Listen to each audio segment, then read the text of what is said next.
अब हम लोग आगे बढ़ते हैं और बात करते हैं decline of Indian handicraft industry. यानी कि अब हम लोग बात करेंगे पतन एक ऐसे उद्योग का जो कि उस समय, जिस समय इसका पतन हुआ उसके समय या फिर कहे तो उसके कुछ समय पहले तक भारत के अर्थव्यवस्था का एक रीढ़ का हड्डी हुआ करता था। यानी कि अब हम लोग बात करेंगे हैंडीक्राफ्ट इंडस्ट्री के पतन का, यानी कि हस्तशिल्प उद्योग के पतन की बात करेंगे और बात करेंगे कि आखिर कैसे यह जो हस्तशिल्प उद्योग है यह पतन का या फिर कहे तो पतन के द्वार पर पहुंच गया। और बात करेंगे यहां पर कि decline of Indian handicraft industry in the ancient period या फिर कहते हैं इन द ब्रिटिश पीरियड। आखिर यह हुआ तो हुआ कैसे, क्योंकि हम लोगों ने पिछली कक्षा में एक नए अध्याय की शुरुआत की थी और यह अध्याय था Indian craft and industries in the 19th century.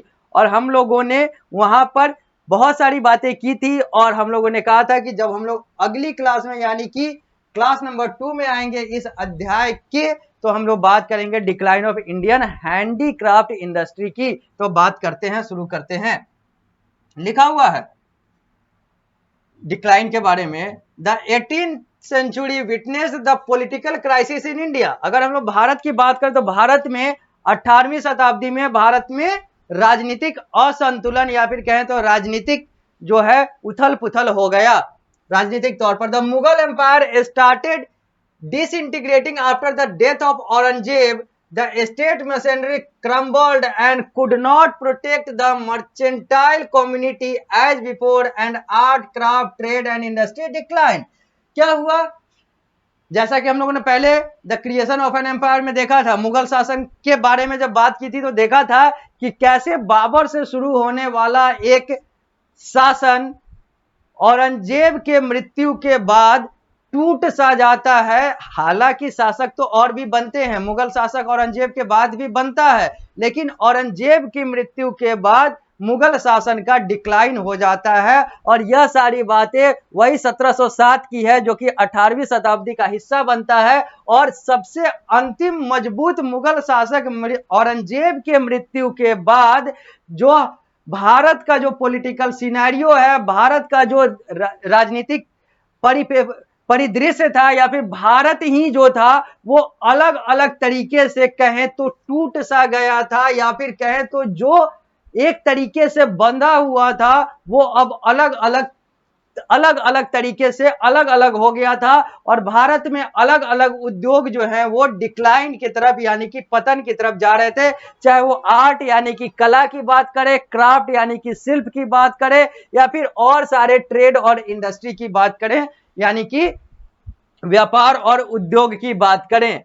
However the British coloniser way not interested in preserving and promoting Indian arts and craft. और हालांकि इसके बाद जब अंग्रेजों का शासन हो रहा था, क्योंकि अंग्रेज तो पहले ही आ गया था, अंग्रेज तो हम लोगों ने देखा कि मुगल शासन में ही आ गया था, व्यापारी था, धीरे धीरे आगे बढ़ रहा था, कार्नेटिक वार वगैरह लड़ रहा था आपस में ही, इंग्लैंड और पुर्तगाल के बीच में हो रहा था। और धीरे धीरे ये लोग ऊपर की तरफ बंगाल की तरफ बढ़ा और बैटल ऑफ पलासी वगैरह हुआ, जहां से इन लोगों को राजनीतिक शक्ति मिली। और औरंगजेब की मृत्यु के बाद तो अब इन लोगों की वाह थी, अब इन लोगों ने देखा कि अब इस गैप को हम फिल कर सकते हैं। हालांकि उस समय मराठा शक्ति यानी कि भारत की हिंदू शक्ति भी थी जो इस मुगल शासन के बाद अंग्रेजों को न आने देती और भारत को अच्छे तरीके से व्यवस्थित कर देती, लेकिन वो लोग मराठा वाले तो आपस में ही लड़ गए और जिसके कारण से जो है अंग्रेजों का शासन और ज्यादा आगे बढ़ गया। तो वही लिखा हुआ है कि जब उस समय जब अंग्रेजों का लगभग शासन आ चुका था तो अंग्रेज भी इन सारे चीजों के गिरावट से ज्यादा दुखी नहीं थे। उनको कोई मतलब नहीं था कि भारत के अलग अलग उद्योग, चाहे वो कला हो चाहे वो शिल्प हो, इन सब का से गिरे, इन सारे चीजों से उन लोगों को कोई लेना देना नहीं था, क्योंकि उन लोगों को इन सब चीजों में कोई इंटरेस्ट नहीं था। सीधा सीधा कहे तो उन लोगों को भारत में कोई इंटरेस्ट नहीं था। उन लोगों को वही चीज दिख रहा था जिससे वो अपने को और अपने देश को मजबूत कर सकें। तो लिखा हुआ है there were 3 major factor that led the decline of Indian art and craft including weaving. तीन मुख्य कारण हैं, मुख्य पहलू हैं जो कि कारण बनते हैं इंडियन आर्ट और क्राफ्ट के डिक्लाइन का, यानी कि भारतीय कला और शिल्प के डिक्लाइन का, जहां पर हम लोग बुनकर बुनाई को भी साथ में लेकर चलेंगे। तो वो तीन कारण कौन कौन से हैं? पहला, द रथलेस एक्सप्लॉइटिव कॉलोनियल पॉलिसीज, जो अंग्रेजों का जो नीति था, जो उपनिवेशवाद की जो नीति थी, शोषण करने वाली खराब सी, वो हमारे इस उद्योग के पतन का कारण बना। The downfall of princely state and their ruler, जो प्रिंसली स्टेट, जो राजा महाराजाओं वाला जो राज्य हुआ करता था, उसका पतन और उसके शासकों का पतन। चूंकि ये बेसिकली हिंदू थे और भारतीय थे, अगर मुसलमान भी थे तो भारतीय थे, और who had long patronized Indian handicraft and created condition conducive to their prosperity and growth. अब यहां पर वही बात कहा जा रहा है कि एक और कारण था कि प्रिंसली स्टेट और उसके शासक जो हैं, जो राजा रजवाड़े वाले जो क्षेत्र थे, उसका भी पतन हुआ, उसके शासक का भी पतन हुआ, और वो शासक और वो राजा रजवाड़े जो थे, वो भारत के कला को बहुत ज्यादा तवज्जो देते थे, बहुत ज्यादा वैल्यू देते थे, बहुत ज्यादा महत्व देते थे, ऐसा हम लोग देख सकते हैं। और इनके पतन के बाद भी इन सारे चीजों का पतन हो गया। तीसरा कारण क्या था पतन का? The beginning of the industrial revolution, औद्योगिक क्रांति की शुरुआत भी हमारे कला और शिल्प को ले गई। Its mass produced market product defeated the high quality low production of class market goods which traditionally Indian industry produced। अब एक साथ बहुत सारे चीजें का उत्पादन हो रहा है, इंडस्ट्री आ गई, अलग अलग उद्योग आ गया, मशीनीकरण हो गया, अब इंसान के हाथ के जगह पर अब मशीन कार्य कर रहा है। तो इंसान जो एक सामान बनाने के लिए 1 घंटा लगाता था, मशीन जो है अब 1 घंटे में 10 से 15 सामान बना रहा है। तो भले ही चीजें जो है वो जैसे भी हो, क्वालिटी गिरे भी, गुणवत्ता गिरे भी, लेकिन दाम और बहुत सारी चीजें जो है वो कम हो गई, आसान हो गया लोगों के लिए। और ये भी नहीं कह सकते हैं कि हाथों की बुनाई की तुलना में मशीन की बुनाई खराब थी। बहुत जगह पर यह भी देखा जाता है कि और ज्यादा गुणवत्ता बढ़ गई। तो ओवरऑल कहने का मतलब यह है कि उद्योग के आने के बाद, मशीन के आने के बाद, मशीनी उद्योग के आने के बाद, इंडस्ट्रियल रिवॉल्यूशन के शुरू होने के बाद, औद्योगिक क्रांति के शुरू होने के बाद, ये जो हाथ वाला जो उद्योग था, चाहे वो कला का, चाहे वो शिल्प का, और इससे जुड़े हुए अलग अलग उद्योग, इन सारे चीजों का पतन हो गया। आगे आगे लिखा हुआ है इंडियन टेक्सटाइल, आगे लिखा हुआ है इंडियन टेक्सटाइल के बारे में कि Indian textile formed one of the chief item of export. अगर हम लोग निर्यात की बात करें तो उसमें भारतीय वस्त्र का भी एक बहुत महत्वपूर्ण स्थान हुआ करता था, जो निर्यात हुआ करता था, दूसरे देश में बेचे जाते थे। The complexity and highness of spinning and weaving machine of Dhaka was unmatchable. ये जो डक्का के जो मशीन थे, जिससे वस्त्रों का, अलग अलग वस्त्रों का निर्माण हुआ करता था, वो अतुलनीय था, या फिर कहें तो ऐसा मशीन बना पाना, या फिर ऐसा चीज इस तरीके से बना पाना असंभव सा था जो भारत में बन रहा था कपड़े के लिए। The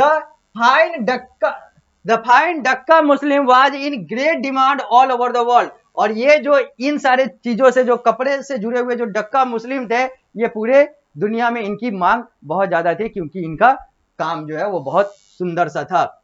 it was exported in bulk by the European trading outpost in India. It was exported in bulk by the European trading outpost in India. ये इंडिया में इसको एक्सपोर्ट किया जाता था, इंडिया से एक्सपोर्ट किया जाता था, निर्यात किया जाता था, बेचा जाता था दूसरे देश में, खासकर यूरोपियन नेशन में, जहां पर इंग्लैंड, पुर्तगाल, डच, इन सारे चीजों की बात आती है। In the mid 17th century, for example, the Dutch annually exported 3/4 of the million pound of Qasim Bazar raw silk to Japan and Holland and sold a large quantity to Central Asia, surviving customs office book at Murshidabad, so that even during Bengal Governor Alivardi Khan's rule, 70 lakh of rupees worth of raw silk was exported। अब यहां पर बताया गया है उस कपड़े की, उस डक्का मुस्लिम वाले या फिर और भी अलग अलग चीजों वाले उस टेक्सटाइल उद्योग की महानता को, या फिर कहें तो इकोनॉमिक जो बेनिफिट मिल रहा था या फिर उसकी जो प्रासंगिकता थी, रिलीवेंस था, उसकी बात कही गई है कुछ उदाहरण के तौर पर। It was exported in bulk by the European trading होता था।